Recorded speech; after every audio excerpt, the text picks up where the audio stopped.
When you look at a simple quarter from 1985, it might just seem like pocket change. A small piece of silver-colored metal you could use to grab a gumball, pay a meter, or toss in a jar.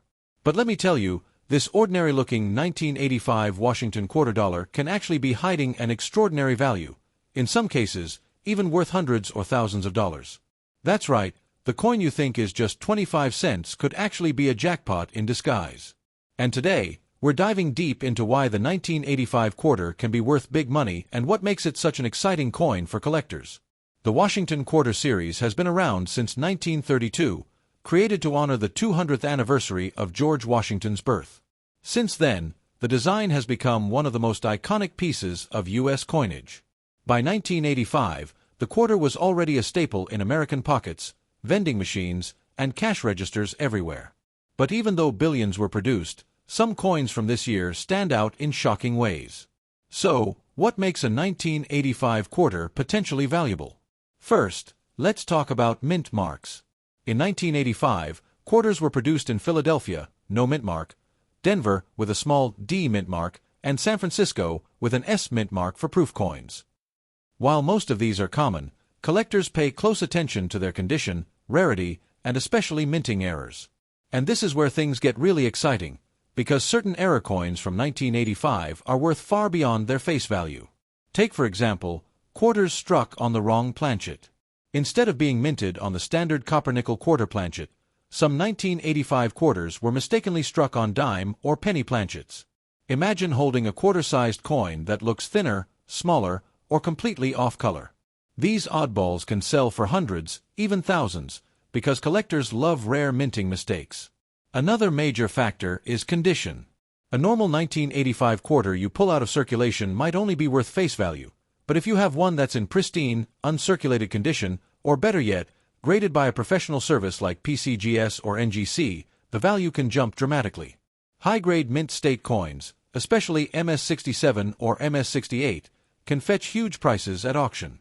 Some have sold for over $1,500 to $2,000 because their surfaces are flawless, their details razor-sharp, and their luster gleams just like the day they left the mint. Proof coins from 1985 are another treasure. These were made in San Francisco with special polished dies and mirror-like finishes, sold to collectors in sets. While most proofs are not extremely rare, if you have a 1985 S-proof in perfect PR70 deep cameo condition, you could be sitting on a coin that's worth hundreds of dollars or more. But let's not forget about the quirky double dies.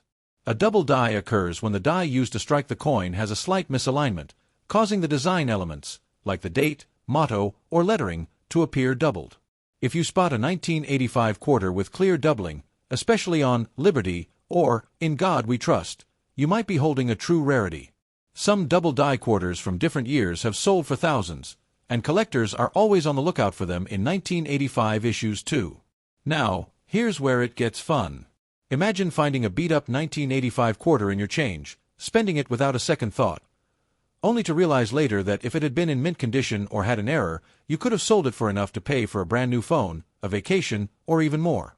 That's the thrill of coin collecting, hidden treasure in plain sight. In fact, some stories from auctions are mind-blowing.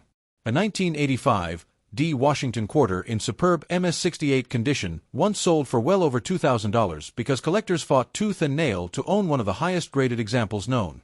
And that's just for one coin. Imagine if you had a whole roll of them tucked away since the 80s, untouched. The value today could be staggering. So, how do you know if your 1985 quarter is valuable? Here are a few quick tips. 1. Check the mint mark, Philadelphia, Denver, or San Francisco proofs.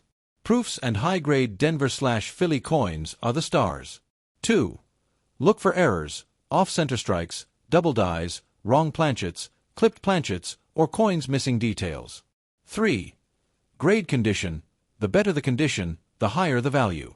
Coins without scratches, wear, or tarnish are prized. 4. Get it graded. Professional grading services give your coin an official score and help collectors trust its authenticity. Collectors also love the story behind the coin.